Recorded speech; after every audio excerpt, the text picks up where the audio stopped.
Welcome you all in my next lecture. In my last couple of lectures, I talked about the notions of double integral, Riemann-Darboux integral, and then I talked about iterated integrals and couple of examples I discussed. And in my last lecture, I talked about what is called vertically simple region and horizontally simple region, because if I have a bounded square region, you know that doing iterated integral and double integral it's fine, little bit okay, but whenever you have like vertically simple or horizontally simple region, it is not actually bounded what is called rectangular region, rather it is a region which has some certain properties. Like vertically simple means x is running from fixed interval a to b, whereas y runs over some curve to another curve, and similarly you have a horizontally simple domain.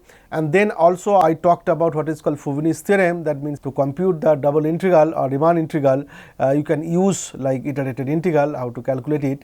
Now my aim is to talk about in this lecture, like I already discussed what is called Fubini's theorem. I will start with like if I have a like double integral, that how iterated integral will help you to calculate those double integral, like change the order of the integrations. I will start with that, and then I will talk about what is called change of variables formula in double integral, and at the end I will talk about couple of applications of this double integral. So as I said, I think I should start with what is called an example, and that example you will see how one can calculate the double integral using iterated integral. That's I have written as an example, like change of order of integrations. Okay. So what I want to evaluate like this integral, okay, integral over d, okay, and what about your integrand? Integrand is sin x by x, but what is your d? Now d is actually a triangle formed by the line y is equal to 0, x is equal to 1 and y is equal to x. Okay. So if I draw it, let's see how that region is like that. Okay. So suppose this is my R2, so y is equal to 0, x is equal to 1, so that means this is x is equal to 1, this is my line, this is x is equal to 1, y is equal to 0 means my x axis, and I have y is equal to x. So that means I will have, sorry, it should pass through the origin, yes. So this is y is equal to x. So that means the region I am talking about, this is my region, that is called actually d. So I want to integrate the function sin x by x over this region d. Now sin x by x, it's a very nice function, right? In that region it is a continuous functions. So therefore I can talk about what is called Fubini's theorem, like whether iterated integral, double integral, they exist and they are same. Now you see, if I write the domain like, so now this is my domain, right? So first what I am trying to do is that I am writing the domain like as a domain x comma y, y running from 0 to 1 and x running from y to 1. So that means I am thinking about this is horizontally simple, if you think about that, right? Because y is fixed and x running from y to 1. Now using that, Fubini's theorem is be applicable because my function is continuous. Now look, the double integral in that case, integration over d sin x by x dA or dx dy, which is same as this is the first integration. You have to take the integration first over x variable, and then you have to do integration with respect to y variable. Now if I do this one, so that means what will be my inner integration? This will be sin x by x, x from y up to 1 with respect to dx, okay, and then you have to perform dy. Now if I go ahead like that, so that means what I am doing, so actually I am first starting from x from y up to 1, that means x, what is called doing the first x integral and then y integral. So that means what I am doing is that, so 0 to 1 is fixed, so this is 0 to 1, okay. So what I am doing actually, so first I am fixing y, so let us fix y. So if I fix y, then what will happen?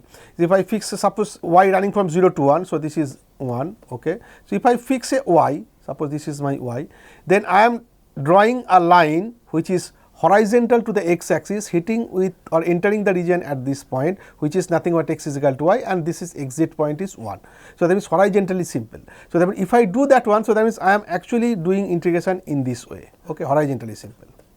And then I am kind of moving from like bottom to top, like this is the horizontally simple, then go ahead and up to here I am leaving my region D. So this is called horizontally simple, right? If I apply Fubini's theorem in this domain, like if I think about this is horizontally simple and perform the integration, then I will end up with this kind of iterated integral.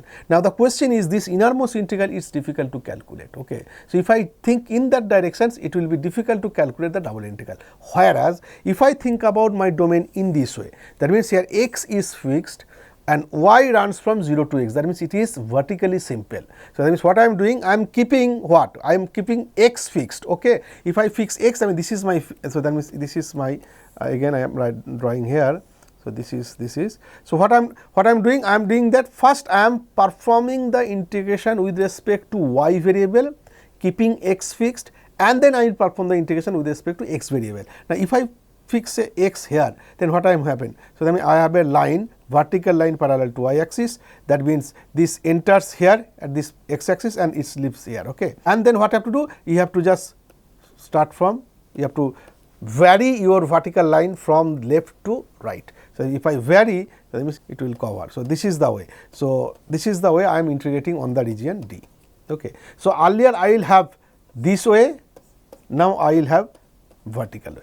Now if I think about in this way, that is vertically simple, and if I perform the integration with respect to y variable first, keeping x is fixed, and then perform the integration with respect to x variable, it is okay. Why? Because look, if I perform this inner integral, now what will happen here? I am keeping x is fixed, I mean this is fixed one, okay? And I am performing the integral with respect to y variable, and of course it varies from 0 because it enters at y is equal to 0 and leaves at y is equal to x, 0 to x. So if I perform the integration, you will see you will have just only sin x dx is remaining, and you have 0 to 1, and that you can easily calculate 1 minus cos 1.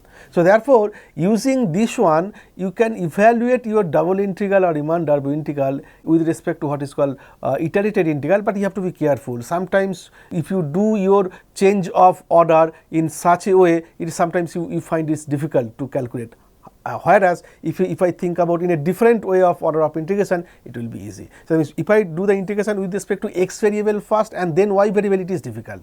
Now if I do the iterated integral with respect to y variable first and then do the integration with respect to x variable, that is okay, and that's you can calculate it. So that is called change of order of integrations.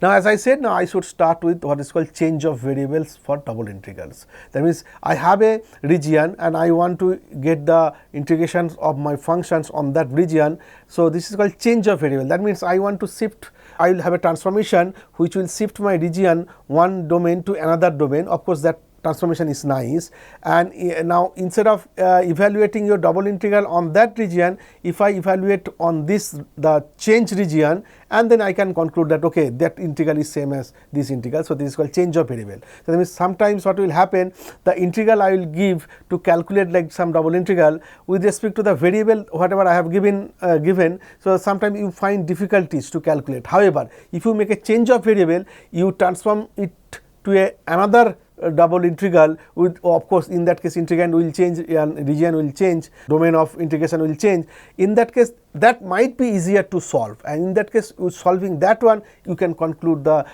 your answer about the original one. So that is called change of variables formula. So that's I have written change of variables in double integrals, transforming double integrals from one system to another system. How do I do that? This is the one, change of variables, okay. So that means I have a integral with respect to xy variable. Suppose I want to change it to a uv variable. So what are the assumptions needed? So look, let R be a bounded and simple region in R2. Suppose you have some bounded region here, some bounded region R, okay. Now I want a transformation. So let T be a transformation from your region R which you started with to R2 be an injective transformation, one-to-one transformation, which maps your region R into the xy plane to the region R star in the uv plane. So suppose this is my xy plane and suppose this is my uv plane, okay. So I will have a transformation T, so which is maps your R to what is called R star, and that transformation is injective. So therefore I have a 1-1 transformation which maps my region R to R star. So R is in the xy plane, R star in the uv plane, and what is my transformation? T of xy is nothing but u of x comma y comma v of x comma y. Now I assume that certain things you have to assume. t is continuous, that means the component function is continuous. Not only that, t has continuous first order partial derivatives on your domain. That means the functions u and v should be nice, right? That means first order partial derivatives should exist and they also continuous. T has continuous first order partial derivatives. That means first order partial derivatives should exist and they should be also continuous.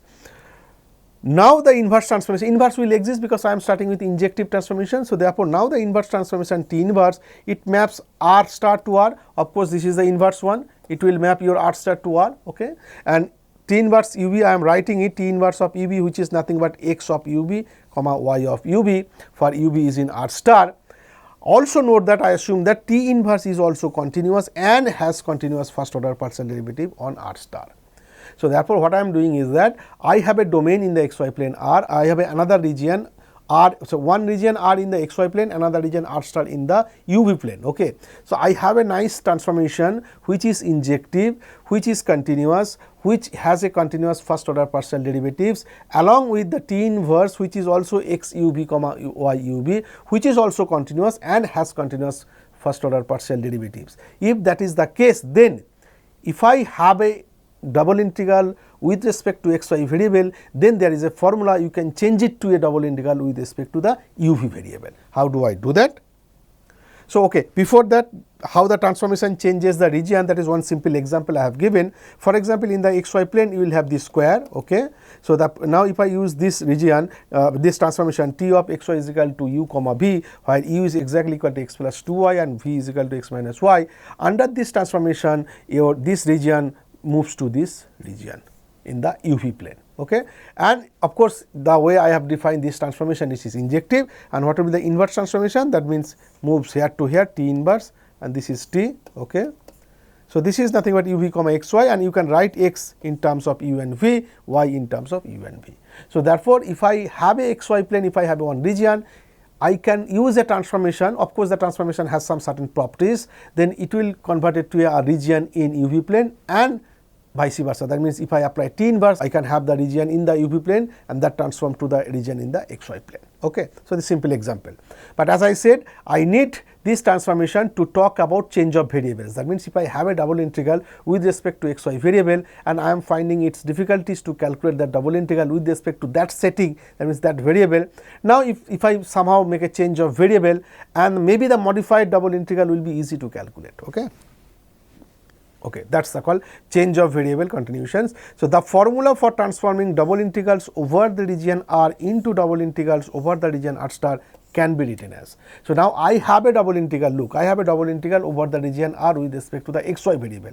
Now, I have a suppose transformation T which has all those properties I have discussed in my last slides. Then how that double integral with respect to xy variable change it to double integral with respect to the modified integrand and with respect to uv variable. What is that?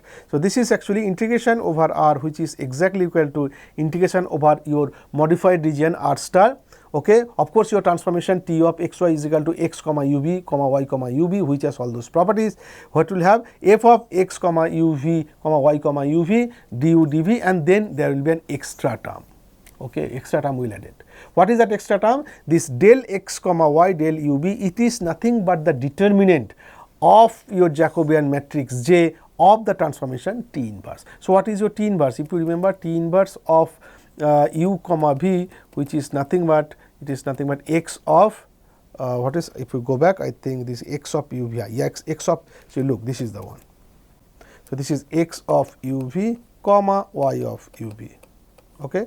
And I assume that the T inverse is continuous and has continuous first order partial derivatives. So, therefore, del x, del u, del x, del v, del y, del u and del y, del v all are exist, they are continuous, and you can have the Jacobian of your transformation T inverse at the point u comma v, okay, that will be there.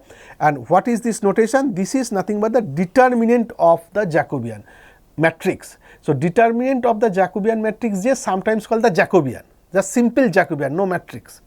So, determinant of the Jacobian matrix J is nothing but the Jacobian, which you can say like that. So, this is nothing but determinant of the Jacobian matrix, which is nothing but, one can say, in some books they say that it is a Jacobian, and which is nothing but this object del x, del u, del x, del v, then del y, del u, del y, del v.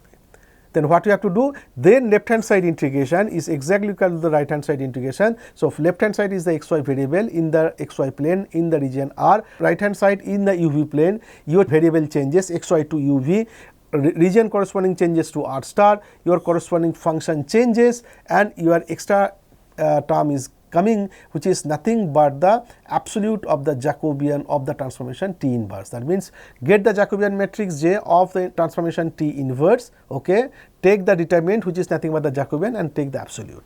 If this is the case, then you can, this is corresponding the formula what is called change of variable. That means, you are changing your double integral from xy to uv variable. One example I will discuss, then it will be more clear how the things is going on. So, now this is proof also I will give polar coordinate. That means, if I have a Cartesian coordinate, that means xy, if I have a double integral with respect to xy variable, that means in the Cartesian coordinates.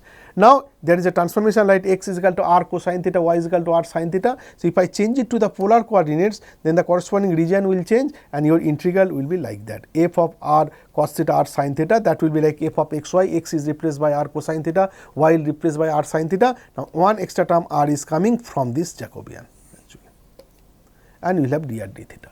So, sometimes if I want to calculate the double integral in the Cartesian coordinates, you just change it to the polar coordinates and do the integrations, and your value will be same. So, that is the change of variables formula. So, change of variable formula is useful to calculate many double integral. So, double integral, if double integral is given with respect to some variable and you are finding it is difficult to calculate, you make a appropriate transformation, change it to a new variable, and maybe that one will be easier to calculate, and then you can calculate the value of the your original double integral.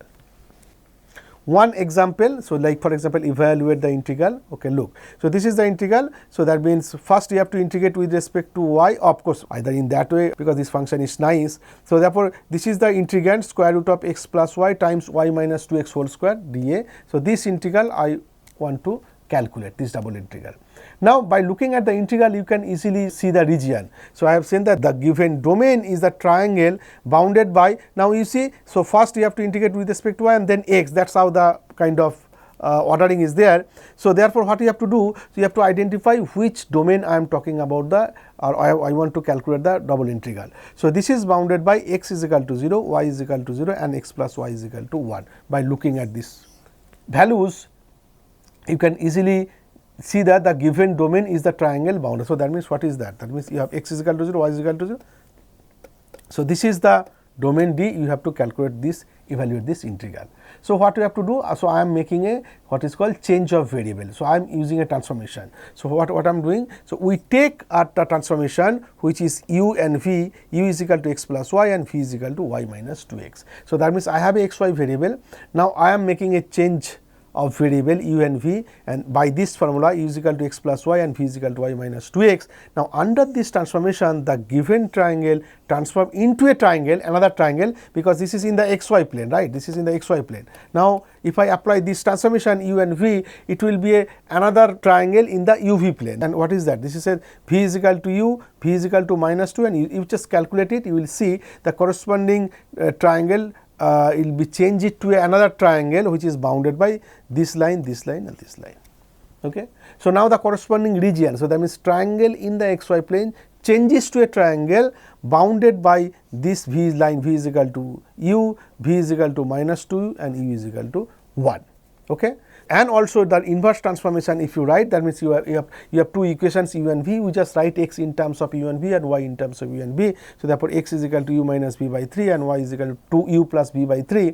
Now, you have to just, what you have to do, you have to just calculate the Jacobian, that means the determinant of the Jacobian matrix of your transformation, inverse transformation T inverse, right. Now, if you perform this one, if you calculate the Jacobian, if you take the absolute value of this Jacobian, if you calculate the Jacobian, I am not doing it here, if you calculate it, you will get the value 1 by 3. So, that means the given integration, this one change it to what? 1 by 3 will come out because it is a constant, you will have 0 to 1. Now, this region 0 to 1 minus x, it is changing by v is equal to minus 2u to u, and the corresponding integral will change and you have dv dvu. And now, this one you might get, we can calculate very easily rather the earlier one. Okay. So, now you can, now what is this? This is separation of variable, right? Square root of u v dv dv, you just separate the integral and just perform. So first you have to perform the integral with respect to u variable and then do the integration with respect to v variable. So and if a u variable means what, square root of u, you can easily do, because and you just perform I think what you have to now first you have to perform the integration with respect to v variable, sorry, because of course it is a separating of variable. So what will happen, so this will actually 1/3 0 to 1. First I have to perform with respect to v, u is fixed, that means v variable I have to do. So that means this is square root of u du as it is, this is v is equal to minus 2u, and then you have to perform with respect to v variable, v square dv, and this is very easy, right? What is this? This is actually vq by 3 and then v from minus 2u to u. Okay. So this is the one, and then you just evaluate it, then uq by 3 minus of minus 2 uq by 3 and then hit it by square root of u and perform the integral, and then you can easily calculate it.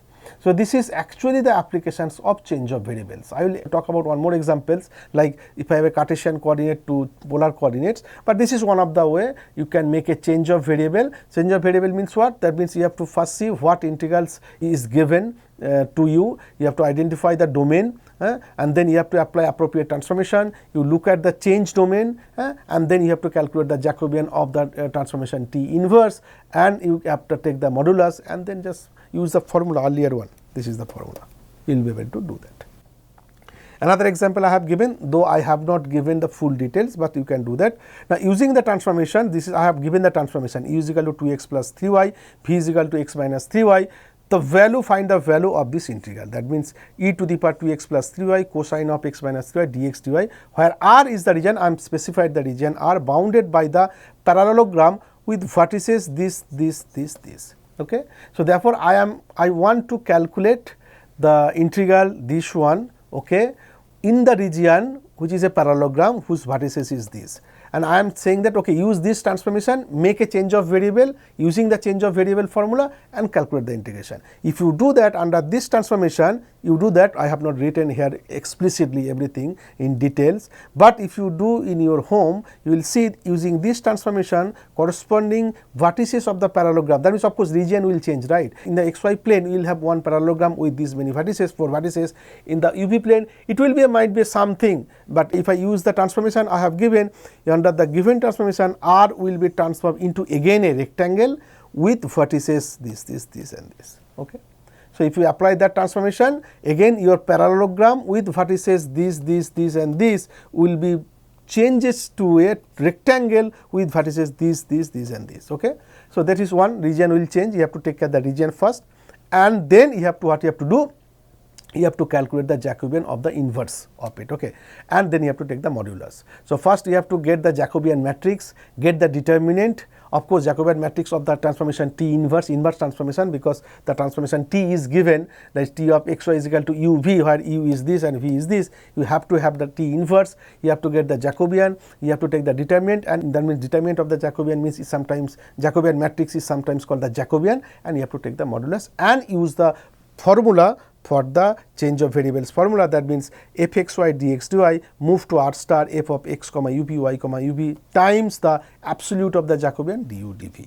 If you do that, then what will happen, this integral you can calculate or you can move it to this kind of uv variable. So this xy variable move to e to the u cosine v du dv and ranges from, now this integral you can easily calculate, right? It is a separation of variable, and of course u varies from 0 to 3, v prime varies from 0 to 1, because in the change domain it is nothing but the bounded rectangle with vertices this and this. Now this one you can easily calculate it, rather this one, and the value is this one. So therefore sometimes change of variable will be useful to calculate some double integral. This example precisely says like that, because if I use directly to calculate, you find little difficulties to calculate this integration. However, if I make a suitable transformation and use the change of variables formula, you will transform your integral to this one, and that one you can easily calculate, because each of them is a separation of variable. Your variable running from very nice from fixed point 0 to 3, fixed point 0 to 1, and you can calculate it. Now as I said, like if I have a Cartesian, if I change it to polar, then how the change of variable, that means integration fxy dx dy, which is nothing but f of r cosine theta r sin theta, then r times dr theta, and that r is coming from the absolute of the Jacobian, and that is very easy. Like for t is a map from r to r2, t00 is 0, 0, t of xy is r theta, where xy is non-zero, where r is the square root of x square plus y square, theta is equal to tan inverse y by x. Now, theta is restricted in the interval minus pi, open minus pi to close pi, or you have a 2 pi periodic interval, that means closed interval alpha 2 alpha plus 2 pi open for fixed alpha. Of course, t is injective, you can easily see. Now, if I get the inverse transformation t inverse, which is given by t inverse 0 0 is 0 0, and t inverse r of theta is exactly equal to xy, where x is equal to r cosine theta, y is equal to r sin theta. R is positive, theta is in that interval I. Okay. Now, I can write your small x as small x is a functions of r and theta, which is nothing but r cosine theta, small y is nothing but functions of r and theta, which is nothing but r of sin theta. Then you have to just calculate the Jacobian, that means determinant of the Jacobian matrix of the inverse transformation, right? And then you have to take the absolute. So, now determinant of the Jacobian matrix, which is nothing but this is the symbol del xy divided by del r theta, and you just perform del x del r del x del theta, del y del r del r del y del theta. Now, x and capital Y is a very nice function of r and theta, you can easily calculate. If you calculate this Jacobian, you will end up with this is the value is r. So, therefore, your transformation, rectangular transformation or rectangular integral, that means the integral in the Cartesian variable double integral f of x y dx dy over r, which is changes to the domain r star. Of course, the corresponding domain will change in the plane in the corresponding r theta plane, and therefore, f of r cos theta or sin theta times r dr d theta. So, that is the change of variable. That means, if I change it to a Cartesian to polar coordinate, that is how the integral will changes. So, sometimes it will be useful. Suppose some double integral I say that calculate it, and you are finding difficulties to calculate in the Cartesian system, then you move it to the polar system and make a new integral in the r theta variable, and maybe that will be easy to calculate. So, that is why this change of variable will be useful to calculate double integral.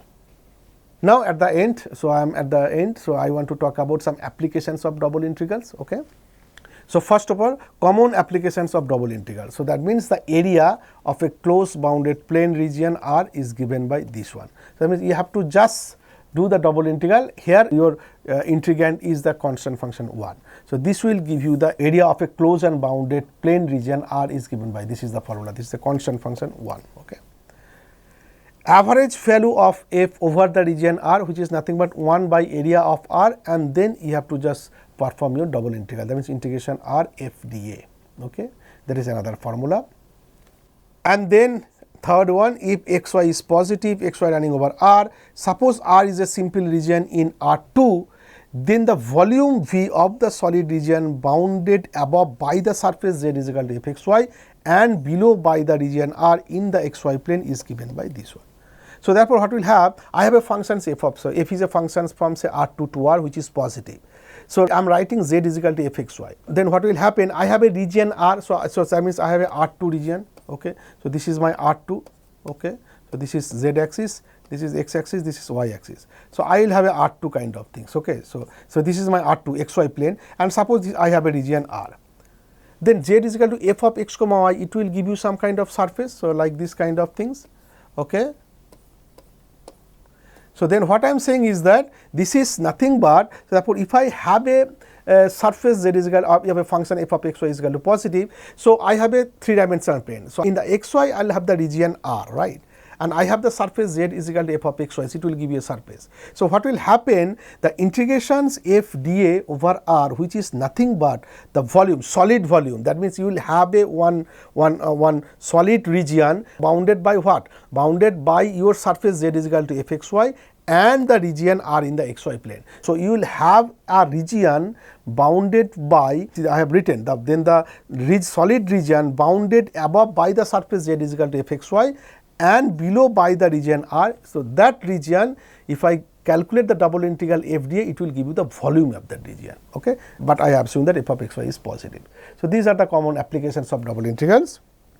For example, 2 examples I have given, though I have not solved it completely, but I have written the answers. You do calculate using that formula I have discussed in my last slides, you will be able to solve. So, what is this? First R is the region xy is equal to R2, x is 0 to 1, y is again it is actually vertically simple region. I am saying that find the area of the region. You just calculate it. So, that means you have to just see the what is called limit, the constant function y. This is nothing but first you have to perform which integral? First you have to perform y integral first, keeping x fixed, right. that exactly that is. So, first you have to perform the y integral, that means y from x square to x, because of it is actually vertically simple, and then perform the integration with respect to x variable. It will give you 1 by 6.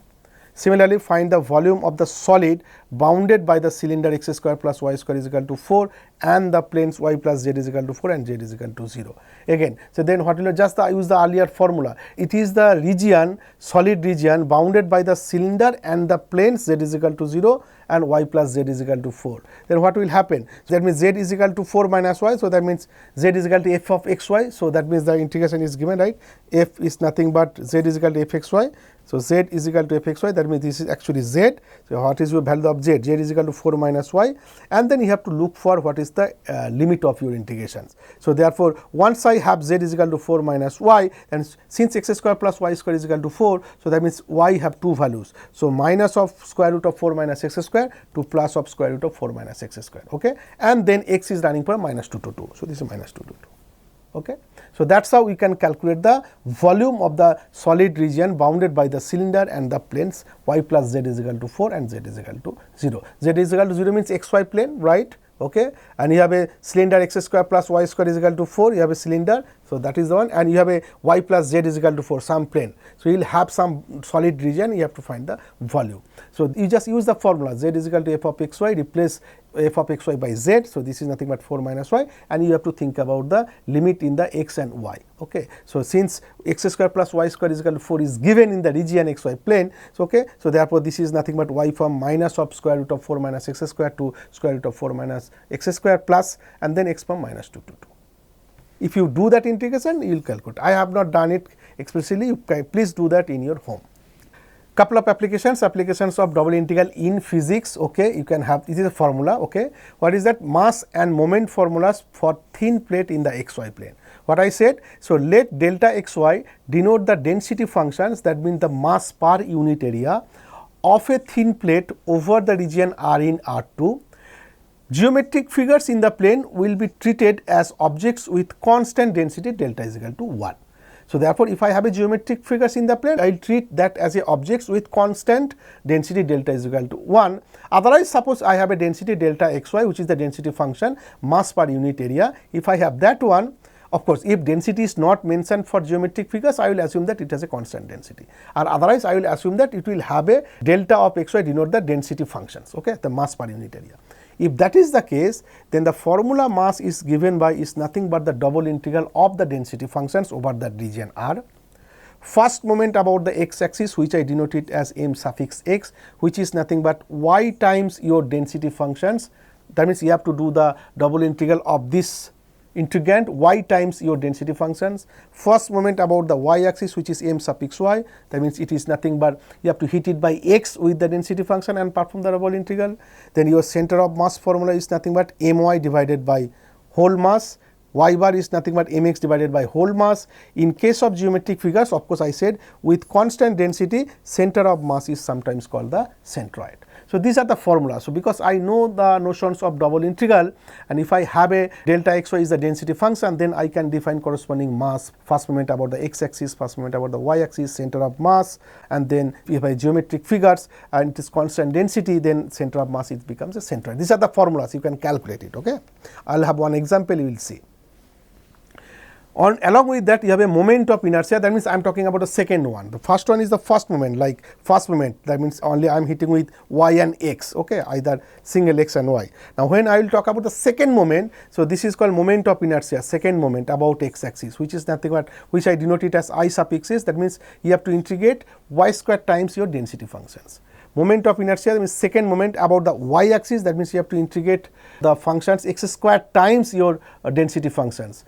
And moment of inertia, second moment about the line L, which I denote it as I suffix L, that means you have to integrate r square times your density functions. What is your r? R is nothing but the distance from the point xy in R to L. So you have a line L, take a point any xy, take a distance xy from L, let it be r. Of course, it is a function of x comma y, because if I change x comma y, then the corresponding distance from the point x comma y to L will changes. So it will be a function of r of x comma y, okay.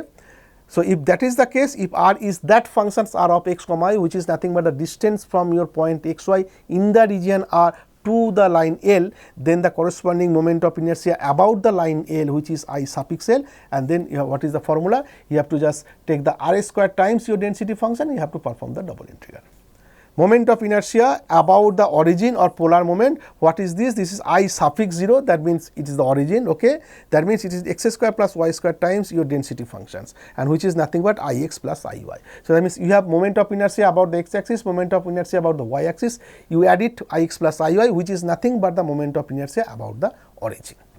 So these are the formulas, is first moment and second moments. So if I know the notions of double integral, then I have this kind of formulas, and if some problem is given in terms of finding like moment of inertia or what is called second moment, first moment, if I say that to calculate, you will be able to calculate using this formula. Okay, another concept is there, that is called radii of gyration about the x axis. Again, this is the formula Rx, which is square root of Ix by m. Of course, Ix, Iy, I0 you know how to calculate in terms of double integral. Mass is there. This is the corresponding formulas for radii of gyration about x axis, radii of gyration about y axis, radii of gyration about the origin. These are the corresponding formulas. Look at this example I have given. So this is example, this is a book, Thomas and Finney, they have given this example, you can take it out from this.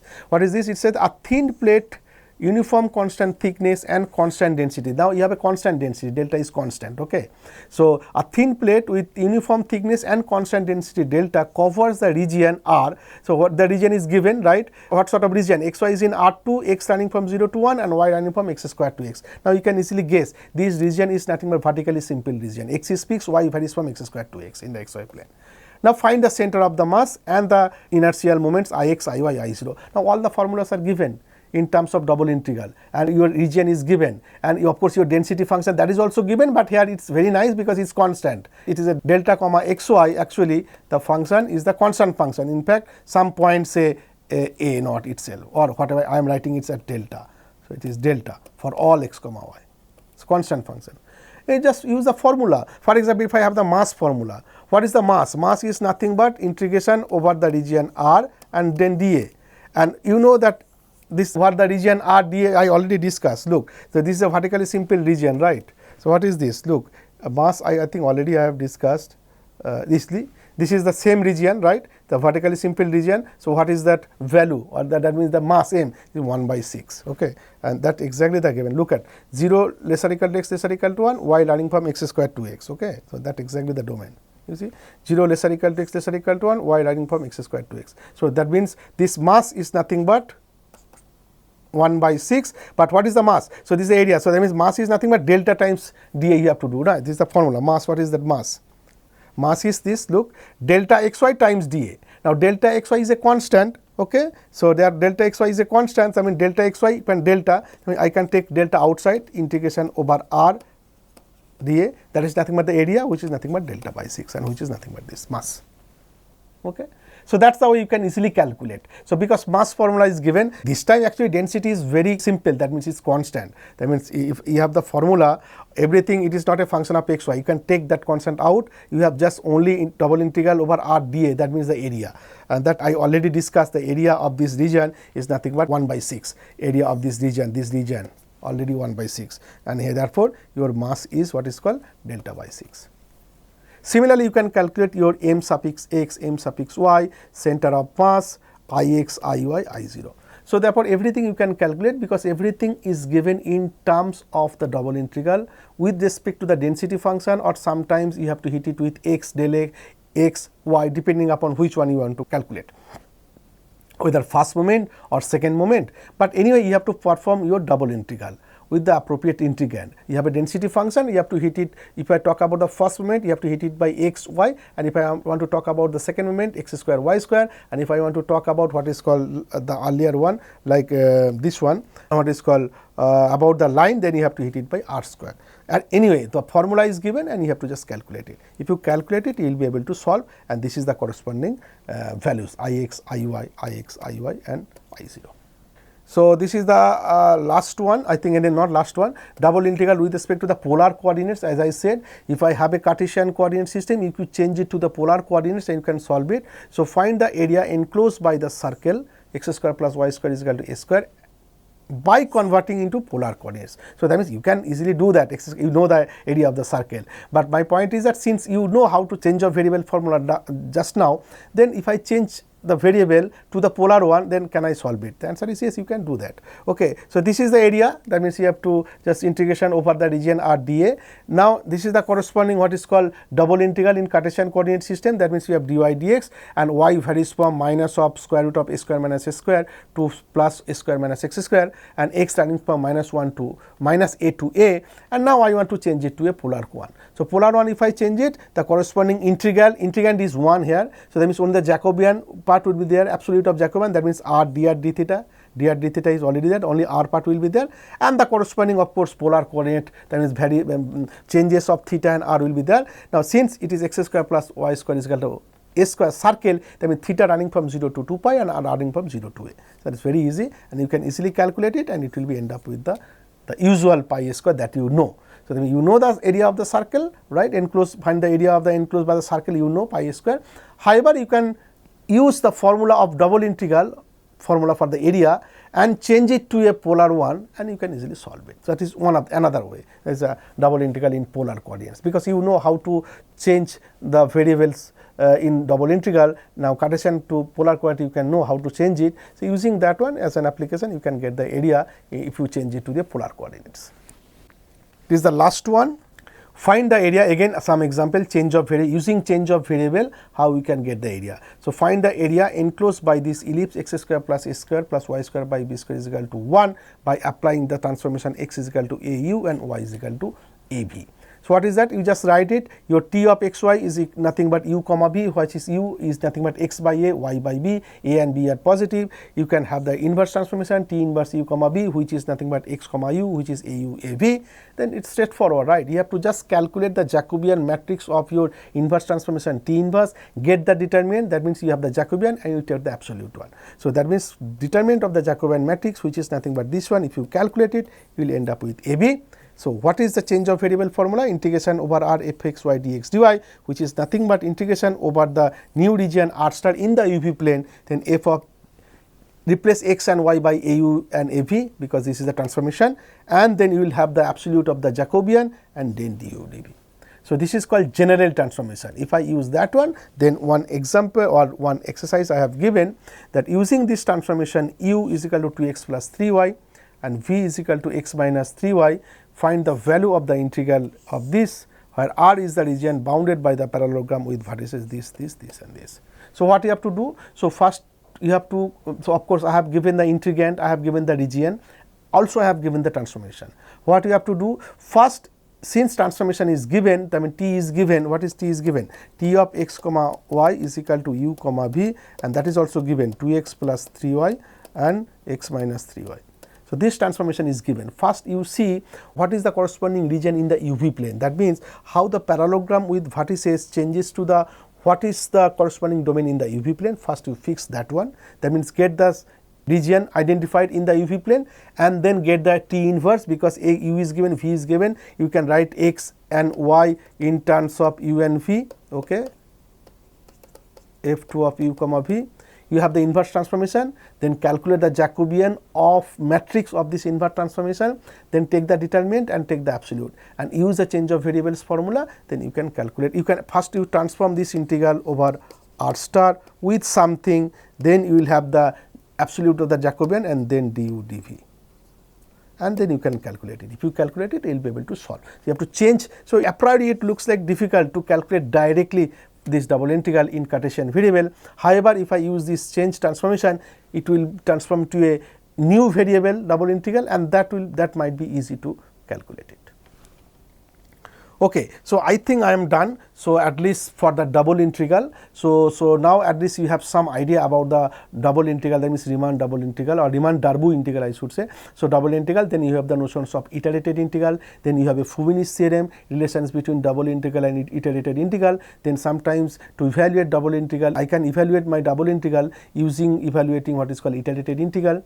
Okay, so that part is one object. Another one is that there is a change of variables formula. That means I can change my double integral in some variable by using some transformation into some another variable, and I can perform the integrations. And then I have discussed about what is called some applications of my double integral, like area, like moment, first moment, second moment, inertia in the physics. There is a physics problem. There are a couple of formulas I have discussed.